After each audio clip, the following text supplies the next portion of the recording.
Sneakers and Cleats, the podcast. We can take people where most people cannot take them. The generations coming. That was something that wasn't supposed to play, but it played anyway. It's fine. How's it going, everybody? This is the Sneakers and Cleats podcast. Nice start. Yeah, great start. Stumbling out of the blocks. Not a Monday. It is a Thursday. It's fine. Yes.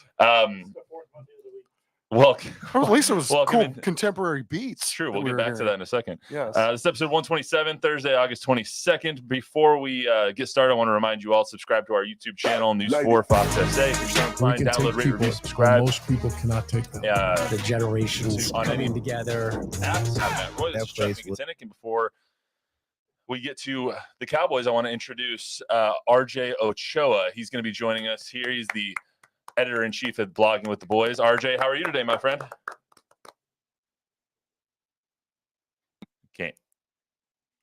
Cannot hear him there, Luis. We are having some technical difficulties here, so give us. That's when you get the whole speak up. Speak up. Speak to the back of the room. That's what Sister Florentia used to tell me in second grade. Luis, you got it now? Speak to the back of the room. Anyway. I don't know if you guys can hear me now. We can hear you now. Yes, sir. Okay. Yeah, I'm saying happy week 0. I'm surprised you guys aren't in Dublin. The station didn't send y'all out there. I kind of would have anticipated that. So, I'm sure it would have been cool. You guys could have had a couple Guinnesses. Yeah, I mean, absolutely. I would have loved to have a couple of Guinnesses. The good news is we don't even have to go there to have a couple of Guinnesses, right? Yeah, exactly. Luis, can you just take that open out or something? Because it keeps playing accidentally.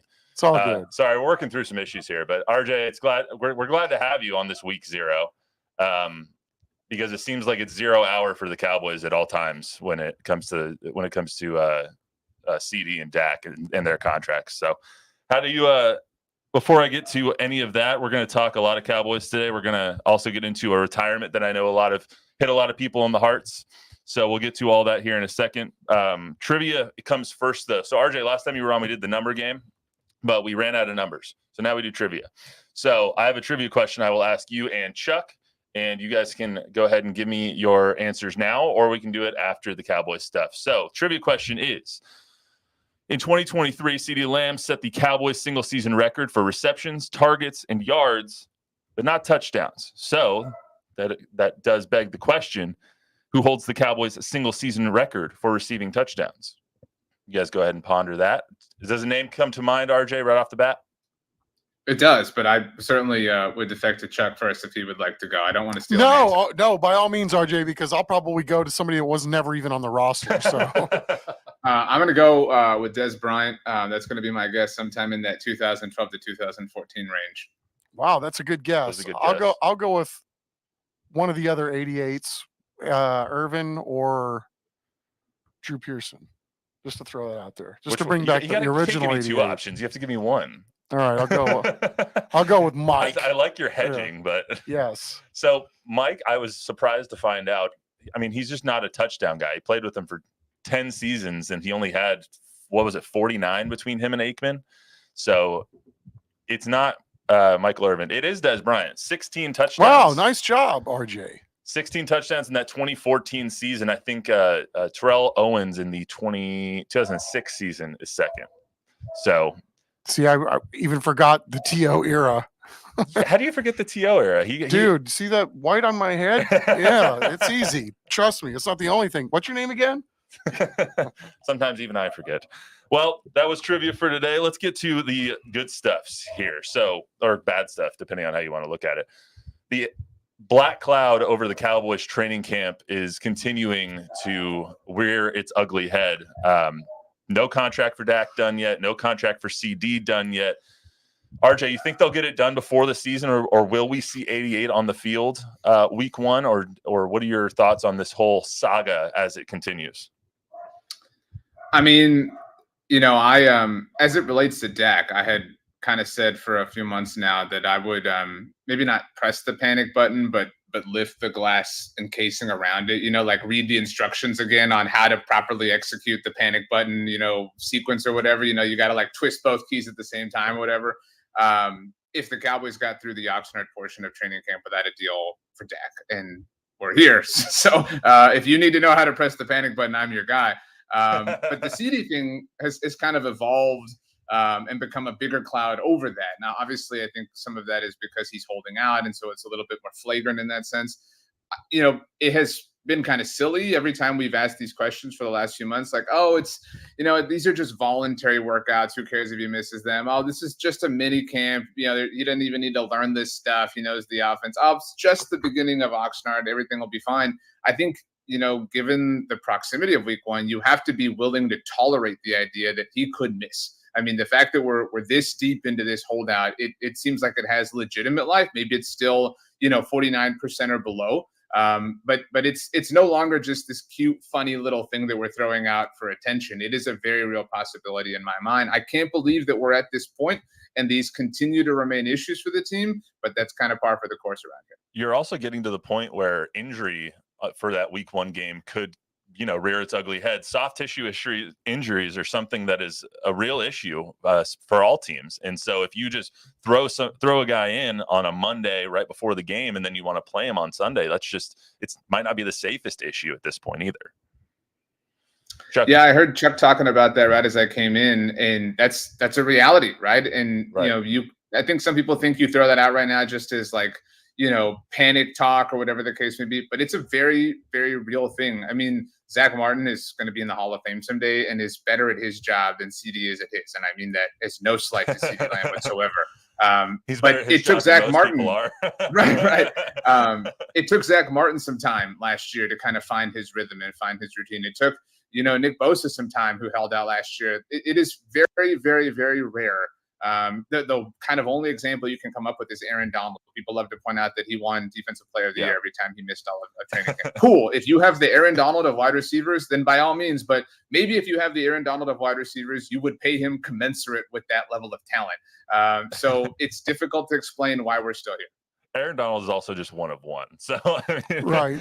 What do you think about this whole situation right now, Chuck? We've been talking about this for what seems like 10 years now about Ceedee and Dak's contracts, and frankly, I'm just wanted to get done so we don't have to over. What do you think of this? I mean, everything I think that RJ just said, I think is valid and real. And I think there's another part of this too, is like, even if he gets into camp next week, his football clock is off. His whole life, he's used to, ramping it up during the summer, getting ready for the fall, even going back to his high school days. So the fact that he hasn't been training and that time on task that everybody talks about, and how much time these players can actually have now on the field together. I know the Cowboys will do this slow game and slow walk with Ceedee because McCarthy's done this a million times before. He knows there has to be a ramp up period for Ceedee, or you are going to risk the fact that, Ceedee could get a soft tissue issue and have a soft tissue issue. Yes. So yes, it's so layered, and obviously the longer it goes on, the more complicated it then becomes in terms of how is this going to look week 1. And then, if you're McCarthy, do you play him limited snaps in week 1, maybe into week 2? I mean, how long does that go on before you can really cut him loose and feel comfortable with him not pulling a hamstring or a groin muscle? Yeah, RJ, I was listening to your conversation that you had with Emmitt Smith from a few weeks ago, and he has a point, right? Like, you're not really setting Dak up to succeed if you don't have Ceedee on the field. Like, if you chop off my right arm, I'm probably going to not be as good at football, Like, that's kind of what you're doing to Dak if you don't give him his deal or give Ceedee his deal, and put him on the field so this team can succeed. I mean, it's absurd. Like, I mean, we use the expression like painted themselves into a corner. Like, there's paint on the floor, there's paint on the wall, there's paint on the ceiling. Like, there's paint in every kind of dimension here.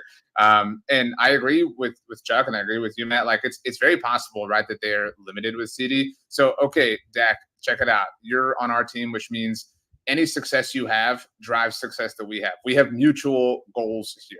So we want you to go to Cleveland, home of one of the better defenses in the NFL last year, home of the literal reigning defensive player of the year, Texas A&M's own and Myles Garrett. And we're going to give you a rookie left tackle and maybe a rookie center.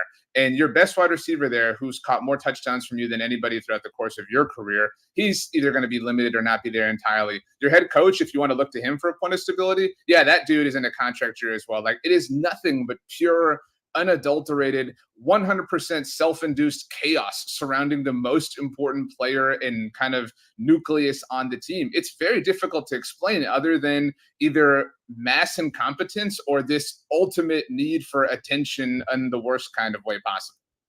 I heard you reference Tyler Guyton, Cooper Beebe there. Obviously, his main question, there's a lot of questions surrounding this team and the roster right now, especially on that offensive line. I want to ask you, what are your main questions that you still have about this team as we go into week 3 of the preseason and then roster cut down day, which I believe is a week from yesterday? So what questions do you have about the roster at this moment? I do think that Tyler Guyton and Cooper Beebe have lived up to our wildest expectations, which is amazing. And they deserve all credit in the world in the scouting department and the coaching staff. Kudos to them, obviously. So that has helped, I think, stabilize the departures of Tyron Smith and Tyler Biadasz. I maintain a level of question around Jalen Tolbert as the team's wide receiver 3. I feel like they went into this just thinking he was that guy because they wanted it to be true. But the reality is he hasn't necessarily proven anything over the course of his first 2 seasons. Now, he's had a tremendous training camp and deserves all credit in the world for that. And maybe he truly will ultimately be something because the first 2 years of his career, they placed these impossible expectations upon him. But to the main point at hand, they're on the verge of doing it again if CeeDee Lamb is not there or is hindered in some sort of way. Now you can't be wide receiver 3, Jalen Tolbert. We need you to be something more. Right. Defensively, I still don't know if I buy the kumbaya that is kind of existing, the harmony between Mike Zimmer and everybody. This is a coach with a long-standing reputation of being quite surly. Now, when they get out of the weather in California and whatnot, maybe things start to normalize a little bit relative to the Mike Zimmer that we've known for the last decade or so. But I've been pleasantly surprised. That was probably the thing in the decision the Cowboys made over the offseason that I was lowest on relative to just kind of people on the internet. But so far, the returns are positive, and that is a really impressive thing. Chuck, what about you? Yeah, I mean, the vibes I get just from talking to players during OTAs and minicamp is that Mike Zimmer is hard, but at least Mike Zimmer is fair. He wants you to do certain things. He expects you to execute those things, and there's a plan. So I think for a lot of players, especially younger players, I think, there's something to be said about having guidance like that, and it's going to be a little firmer, I think, than what they're used to. So, I put all this, and I know I've said this before, this kind of reminds me of where we were with the Texans last year, right? You didn't know if they were going to be good or if they were going to be really bad, right? Because there were so many so many boxes that needed to be checked in order for them to then have a good season. Well, the Texans did all that and more. The fact that they did what they did with all of those injuries last year still blows my mind. Especially on the O-line, yeah. Yeah, they were one of the most injured teams in all of football last year. And for sure, of teams that were injured the most, they were the only ones that were in the playoffs, much less win a game. So, all those things that RJ said, I mean, I'm in agreement with. I mean, what is the offensive line ultimately going to look like? What is the running back depth going to look like? Who's going to get the rock? Who's going to make the team? What is the wide receiver room going to look like? Your best offensive player from a year ago, 88, still hasn't touched the practice field, and we're closing in on the opener. So there's so many question marks. Again, they might be able to check them all, and it's quite possible they know a hell of a lot more than we do about what they have. But until we get there and we see it, I think it's fair that we can spitball this. I don't remember a time going into a training camp when I paid so much attention to a team and reported on a team and all that stuff. I don't remember a time that we were sitting here on an August 22nd, just a couple of weeks away from kickoff, and I had this many questions about a roster. Like usually, these are the starters. These are the guys who you're going to be relying on. This is who we're expecting to take a jump. We just don't have a lot of answers right now when it comes to this roster. And it's at so many key positions. Like even this week, I think they're starting to figure out the defensive line. I mean, they just signed Linval Joseph, Carl Lawson, brought in Jordan Phillips. But how are they going to impact this roster? What does that mean about Mozzie Smith? Is Mozzie showing not enough? Is he showing more than enough? Like we just don't know those questions regarding the young players on this roster. And the amount of questions that I have is really, really concerning, RJ. I think that it's strange because the questions come from a place of today's media and today's fans are so intelligent relative to the past, right? Just because people have so much access to information and knowledge and what have you. And so we're kind of conditioned to ask these deeper level questions, right? Like we don't just accept what the GM or the coach says on the radio that we hear once a week or whatever. But sometimes the answer is the most obvious thing. I really would love to give Mozzie some more benefit of the doubt, but maybe the answer to them bringing in 2 defensive tackles over the course of the last week is that they don't like the one that they currently have. And that's the sense I got. Right. And you guys, and Chuck, you mentioned who's going to run the rock for them. If there's a take I'm sort of proud of over the course of this entire time, it's that Zeke Elliott is going to be that dude. They can sit here and they can tell us that he's going to be some third down specialist or that he's not going to this, he's not going to that. They have given him the superstar treatment throughout the first 2 preseason games, just a jersey without any kind of pads. There is no doubt in my mind that Zeke Elliott is going to easily lead this team in carries. And so I know that sounds kind of silly to us, all due respect to Zeke, because how could that possibly be your plan in 2024? Right. But again, all evidence that they're kind of, showing us really proves that. But we refuse to believe it out of a place of conditioned logic and intellect, if that makes sense. It does. Zeke's best season came 8 years ago, and now we're talking about him leading the team in carries in 2024. It's kind of crazy. But regarding the running back room, since we're here, I'm confused as to what they're going to do with Deuce Vaughn and what they're doing with that 4th running back spot, or if they're going to have a 4th running back spot. Like you have Rico and you have Zeke. Obviously, those are the 2 stalwarts. And then is it going to be Malik Davis? Is it going to be Royce? Is it going to be Deuce? Like, do you keep 4 on this roster? And do you think that Deuce has shown enough to make this roster at this point, RJ? I didn't really feel that he had prior to last Saturday. And it seems, a bit trigger happy to jump off of one specific preseason game. And even then it was like 3 plays that Deuce had that, floated butterflies in all of our hearts the way we first felt them when he was first drafted by the team last year. I don't know that he offers you as much in an overall sense as Royce Freeman does. Royce has been around the NFL. Maybe you kind of trust that veteranness a little bit more. But, maybe you do really want that specific thing, that specific tool or weapon or whatever that you feel like Deuce can offer you. I've maintained that we still don't quite know enough about these new kickoffs and this new world. Obviously, everybody's kind of keeping their cards close to the vest throughout the preseason and exhibition portion of things. Maybe Deuce is valuable there. I mean, we really have no earthly idea.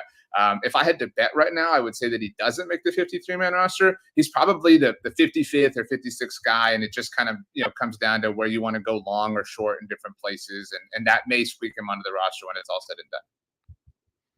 Chuck, what do you think about the running back room right now? I mean, obviously, that's been one of the main questions coming into the season is who the hell is going to tote the rock for the boys, but I don't think we have any more confidence today than we did weeks ago. Yeah, I mean, everybody was spitballing. I know we were. They need to go pick somebody up, one of the talented backs that are out there, or at least one of the veteran backs that are out there. I think they're going to try to do what they can to keep Deuce Vaughn on the roster. I mean, they put him out wide on occasion, giving him those kind of looks. But I would think it's going to be Zeke. And then, Royce Freeman, again, we talked about this last week or the other day. He's a guy that he can get you some yards. He's been there, done that. He's played in some, he's bounced around. He looks the part in terms of when you watch him glide and his size and all that. I just don't know that they're not going to be doing it a little differently than they have done it before, based on if you're getting the ball to your best players, if that's the goal, right? And that's where you feel like you can do the most damage. Where does Zeke, Royce Freeman, Deuce Vaughn, any of these other guys line up against 88, your tight ends, your other wide receivers? I don't know. Just they're going to do it a little differently. Maybe. Mike McCarthy loves keeping 4 tight ends on his roster too. So that's like 4 roster spots right there that you got to keep. And now you also have a third quarterback that I guess is guaranteed a roster spot now that Jerry Jones wanted to spout off the other day, saying that Trey Lance has made this roster. He's done enough to make this roster. So we haven't mentioned Trey Lance yet, RJ. Where do you stand on them keeping him on this roster, or what their actual plan is at quarterback behind Dak? Well, as somebody who, uses a lot of Jerry Jones quotes to put bread on his family's table, I did not, I was not shocked at what he said. And while I'm grateful for any opportunity that Jerry speaks, I really did not find that to be shocking. This was kind of a water is wet thing. There was no world where Trey wasn't going to make the team. And I know that Trey has not looked great, but it really works against logic to cut him at this point in time. And it's not from a sunk cost fallacy standpoint. It's from the perspective of today's rules sort of almost force you to logic yourself into carrying 3 quarterbacks on your active roster, or at least have a third, obviously, on your preseason team, because you can have that third quarterback active on game days without devoting one of your 46-man roster spots to it. And that's how the Cowboys kept Trey Lance in uniform. And ironically enough, that's a rule born out of Trey's old team in the San Francisco 49ers in the NFC Championship game. And so it made all the sense in the world to keep him around. Not because he's a threat to Dak Prescott in 2025 or whatever the case may be, but just because I also think that there are 2 types of backup quarterbacks, and Cooper Rush is the more conventional one, to where if Dak had to miss a game or 2 or 5 like he did 2 years ago, you want that guy in there. Like, he's the dude who can drive the bus and just kind of keep the ship afloat. He knows, how to press the panic button himself. But if Dak were to be lost for the season in week 1, I think that Trey Lance is the kind of guy you want. He's the lotto ticket. I mean, are the odds high? Absolutely not. But he has incredible athletic talent and prowess that could ultimately turn into something special. So it would behoove the Cowboys to keep him around and keep them around kind of all together, which is why Jerry's saying it wasn't necessarily brand new information for me. Trey Lance stuff. First of all, I think Trey Lance has made incredible strides between when I saw him at OTAs and minicamp till now, right? And I thought the best line was from Nick Eatman, I believe, who said, he's not turning the ball over, but he's not making any plays either. And so there's something to be said, though, about not turning the ball over. They had a couple of really long drives in that first preseason game where he got the preponderance of the time. And then they had some really long drives in the last preseason game too. So yes, he's going against 2s and 3s. Everybody understands all that, but there is progress being made here. Now, is he ever going to get to the point where he's, drops back and the ball's out on time and it's going to where it needs to go? Hopefully, but I mean, these guys need reps, and nobody needs reps more than Trey Lance, given how little he played in college. And so, can he? I mean, again, to RJ's point, he's super athletic, right? He's got an arm. There's a lot of things that you can't coach that he has. The other part of it is, though, there's a lot of things that Cooper Rush doesn't have that Cooper Rush does 20 times better than Trey Lance. So if you could mold the 2 together, you'd probably have somebody as good as Dak Prescott. But there's a drop-off, clearly a drop-off between, and there is on every team in the league, almost every team in the league, between the 1, the 2, and then the 3. Yeah. There's just not that many great quarterbacks in the planet, or guys that play the job or do the job that well. So I think there's progress being made. And, he did have a $5 million bonus kicker that, he's going to get whether he's cut or not. So there's a lot of incentivizing in terms of where the Cowboys are in order to have this guy on the team. And as long as he's making progress, I'm okay with him being the 3rd string guy. It is a little weird, though, that they are going to keep him on the 53 because there's so few bodies available, as we know, on game day. I mean, you got, hopefully maybe Trey can play a little special teams too. Help out there. Well, I mean, Jerry referred to putting him at linebacker, so maybe right. I mean, because that's the world we're living in. If you can't play special teams and you're the fringe guy, the 6th receiver, you better be damn good at special teams. That's why you're there on Sunday. Yeah. It's going to be an interesting couple of weeks until we get to kickoff against the Browns. I would like to ask our resident Browns fan over here, Bob Gambert, who is currently or was watching Browns highlights here just moments ago. You're doing a film breakdown. Okay. Are you Baldy now, I guess? Like, you never heard Brian Baldinger? No. Oh, okay. Never mind. You were watching the cut-ups. Do you have any questions from viewers or anything like that? We do it. Well, one thing we were talking a little bit here in the comments about how many wins the Cowboys are going to have this year. And Ramiro says no more than 10 wins this year, although he hopes that he's wrong. And Robert Smith, who's always here for us, he's Robert here almost every episode. Always had a lot of good things. Thank you, Robert. He says, I'm of the mindset that the Cowboys need to use Deuce in as many different sets as possible. His runs between the tackles are strong, plus he can catch the ball in the backfield. RJ, I don't know if you can hear him, but basically, first comment was 10 wins, more over or under for the Cowboys this year. I'll set it at 10.5 just to kind of force a decision. I don't like to live life on the fence. I think I'd still take the over. I mean, what I'm about to say is going to write enough jokes for itself, but over the last 3 years, only one team has more regular season wins than the Cowboys. And nobody's hanging a banner for that. Nobody's, planning a parade or anything like that. But that one team is the Kansas City Chiefs. The Cowboys have more regular season wins over the last 3 years than the Eagles and the Bills and the Bengals and the Ravens and the Niners. And, again, any non-Patrick Mahomes-led team. And for whatever reason, we act like the quarterback is trash and the head coach is trash. And yes, what happens with the team is very loud because people like you do an incredible job of covering them. Not that you two are contributing to the loudness, but to the outstanding coverage. And so that being said, this is what Mike McCarthy does. And again, I've never seen a head coach with as much career accomplishments as McCarthy get so little credit for that. I mean, the guy has a Super Bowl and people act like he's a handicap on the teams that he's been a part of. And to the McCarthy point, and look, I had my issues with him, obviously, with what happened in the playoffs. A year ago, he looked at the Cowboys offense that had been highly successful, had literally been the best in the NFL, and said, you know what? I think it can be better. And then when he said that, everybody said, well, this dude you're casting off, he's going to go light the world on fire in Los Angeles. And not only did that guy not do that, but everybody made excuses for why he didn't do it because of injuries and things like that when they're not afforded those same benefits and luxuries in Dallas. And meanwhile, what did Mike McCarthy do? He was right. He was actually completely correct in that the offense could be better. He turned in the best statistical season we've ever seen from Dak Prescott, finished second in MVP voting, as is well documented. The best statistical season in CeeDee Lamb's career that was so robust that we sit here on August 22nd that he's using it as a defense to get an incredibly overwhelming contract. And how many people have you ever seen give him his due credit or props or whatever, stickers, cookies for this particular accomplishment? People gloss over the fact that Dan Campbell blew a 17-point lead in the NFC Championship game, or that Kyle Shanahan literally did not know the rules of overtime in the Super Bowl. But we get mad because Mike McCarthy lost to a Packers team that we acknowledge has the next dude at quarterback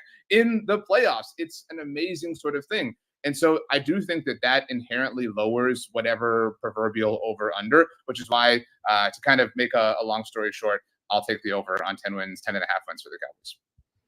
I'll say right at 10, just because I think at some point, when does their luck run out on this? And you have to have some luck, right? And I don't know that they're as deep as they have been. And I think ultimately when you're talking about 17 games, that's going to rear its head at some point, right?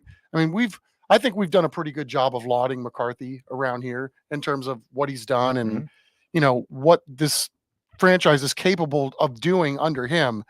That playoff game, that was a whole system failure. Like everybody, there's enough blame to go around on that, not just the head coach. Although when it's that bad, I think it's easy to blame the head coach because it's, what are you going to do? Blame all 53 guys that sucked that day?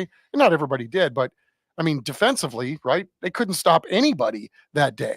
And yet Dan Quinn is hyped and regarded today. That's an amazing phenomenon. Yes. Yeah. I mean, it's just, I look at Mike McCarthy a little bit like I look at Sean Payton, but they have such different, people view them so differently. Mike McCarthy won a Super Bowl a long time ago. Sean Payton won a Super Bowl a long time ago. They've both been very good head coaches. They've both won a lot of football games, but yet one is lauded and the other one is kind of cast aside, which is a little confusing to me, even though Mike McCarthy doesn't do himself any favors in the playoffs anymore. So I think the answer is that Sean Payton has better PR. Sean Payton is a little bit, in a Mike Zimmer way, obviously we're on a staff together, more surly. He's got more friends in the media. And so that's just kind of how the narrative paints itself. I mean, Sean Payton went 7-9, 3 years in a row with Drew Brees as his quarterback. We penalize Mike McCarthy all the time for not winning a Super Bowl, more Super Bowls with Aaron Rodgers, yet we dismiss this idea from Sean Payton. It really is amazing. But I agree with you, though, Chuck. There will be some regression to the mean. There has to, right? Like, you can't fly this close to the sun 4 years in a row. But, I mean, I'm willing to give them some benefit of the doubt, at least with regards to the regular season. Postseason's a whole different animal. That's fair. All right, I want to get to one other thing before we let RJ go. Also, I would like to pat myself on the back real quick for going 30 minutes here and not mentioning Bo Nix one time. So just saying, he's been named the starter. We're going to win the Super Bowl. The Broncos are going to be great. Man, I'll tell you what, they sure played with some nasty the other day, boy.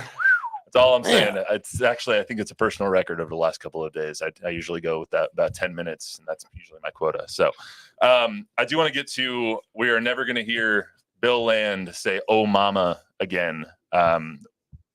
The longtime Spurs broadcaster, Spurs play-by-play man, Bill Land, he's announced yesterday he's retiring after 21 years on the mic for San Antonio. Comes basically nearly a year after Land was diagnosed with multiple myeloma, a rare blood cancer. He says he's doing great, in that his medical that didn't really have a lot to do with his decision. However, it is sad. It's a sad day for all Spurs fans that you're not going to hear Bill Land saying, "Oh, mama, Wembanyama" anymore. I wanted to just take a couple of minutes here, share a couple of stories. RJ, I know that you are a big fan of his. What are your thoughts on the retirement? Yeah, I mean, I live and operate in a world revolving around the Dallas Cowboys, and so that exists on a national level, more often than not, which is what makes people like Bill Land so special, and that's what makes RSNs so special. And I don't know what the future holds for that. That's a whole different conversation. But because of that future, there will never be another Bill Land. There will never be somebody who instills and incites emotions, and some of that is the era that Bill Land happened to coexist in and amplify to an entirely different level, through his, kind of, word choice and just perfect timing and whatnot. I think people like this become synonymous for us with the teams that we hold near and dear to our heart. I mean, think about, people can name where they were at certain moments, certain Bill Land calls. He served as the common denominator for people who, who got married, who had children, who experienced loss. I mean, he was kind of the metronome, the steady beat throughout life for a lot of people, through a lot of things, and even obviously for the franchise. And you mentioned obviously Wemby and how he kind of passed the torch into this new era. And so he's as much a part of the Spurs for me as Tim, Tony, Manu. I mean, as any kind of staple you could possibly imagine. And so I wish him all the best and his family all the best, certainly in whatever comes next. Well said, RJ. I mean, for me, I had the pleasure of working with Bill for many years. And, I think the thing that impresses me most about Bill is he's just a regular dude. There's no ego. There's no bravado. There's no beating the chest. He's a kind-hearted man, and he's really damn good at what he does. You add all that together, you put him together with Sean Elliott, who I would say similar things about, and everybody talks about, having chemistry on TV and how do you make that happen? I guarantee you this. You put Bill Land with anybody that's likable, there's going to be chemistry. You put anybody with Sean Elliott, there's going to be chemistry.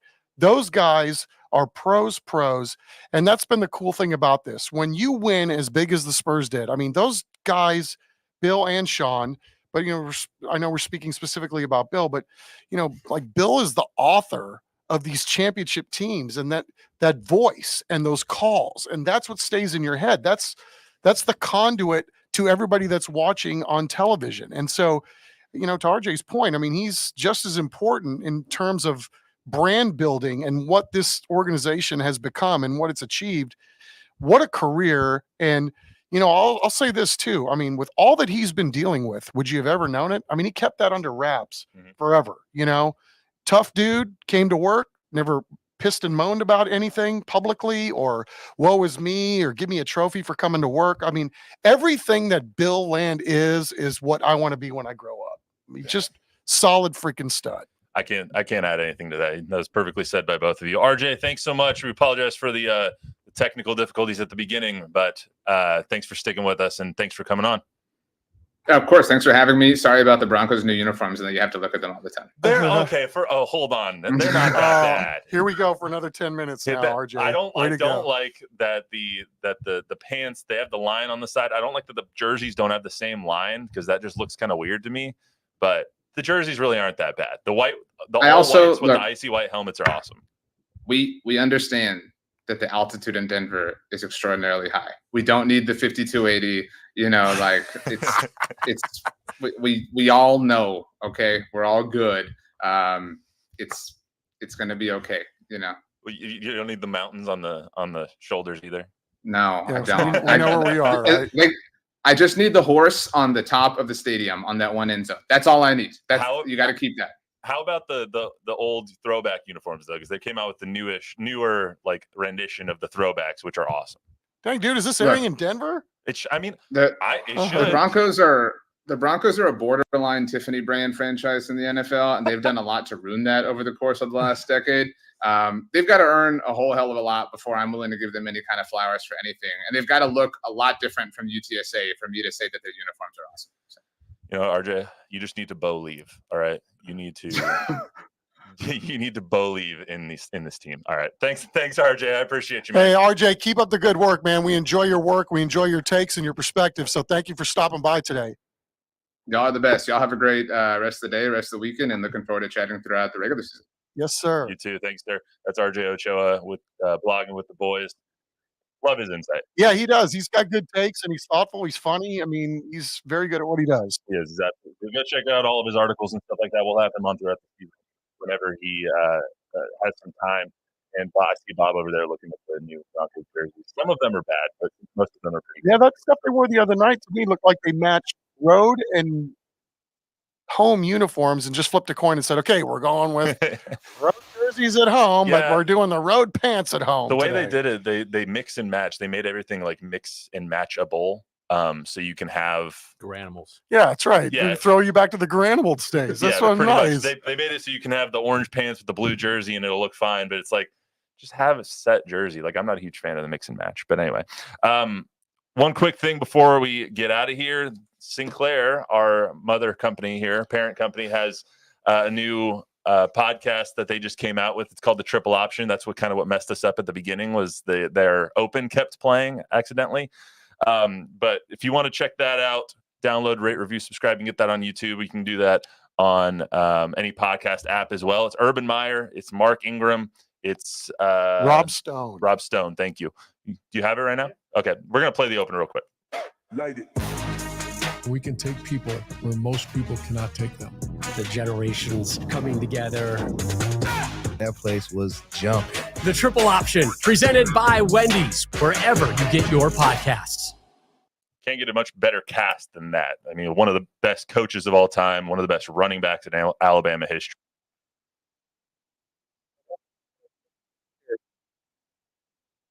Check that out if you want to. Hopefully we'll get Urban or Mark on here in the next couple of weeks so we can talk to them about all the college football stuff. College football starting on Saturday, week 0. We have it's here.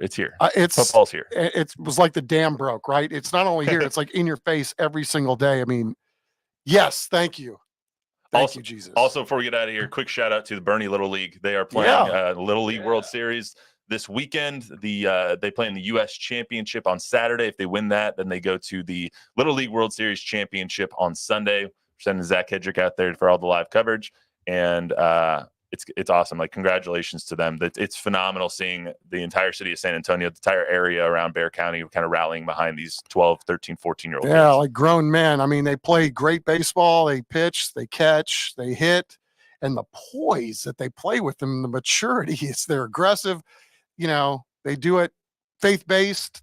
What's not to like, man? I just love that today the country, Sunday the world. I just love that there's a kid named Doc. That's my favorite part. Kid named Doc Mogford. He's a 12-year-old. Wait, one quick thought on that though too. The pitcher, the Hurst kid. Yeah, Julian Hurst. Did you see him catch the other day? Did you see his amazing hair after the game? He just caught a ball game. And he had David Chancellor hair for the TV interview. It was like somebody had run out there with makeup and this kid, like, how does that happen? Elite hair. 100%. Chuck, last time local team was McAllister All-Stars. Right? Yes, 2016 team. There was a 2016 McAllister team and a 2009. Didn't some of those kids end up in the big leagues? We had one kid get drafted off the 09 team. I don't know if any of the guys, I don't think so, off the 2016 team, but I could be wrong. If anybody knows, it'd be you. Well, yeah, that's not necessarily that's true. Or Jack Green. Because I will have forgotten. All right, that's all we got for you today. We have a lot more on Monday. Don will be back. Chuck will be here. We are going to do our very first high school hype squad on Monday because high school football starts next week. We'll break down the TNL Top 10. We'll do all that good stuff, plus talk some more Cowboys and Spurs. Please join us then, and we will not have all of the technical difficulties that happened at the beginning of this. So, especially because Luis is going to get his head out of his ass. All right. I'll see you then.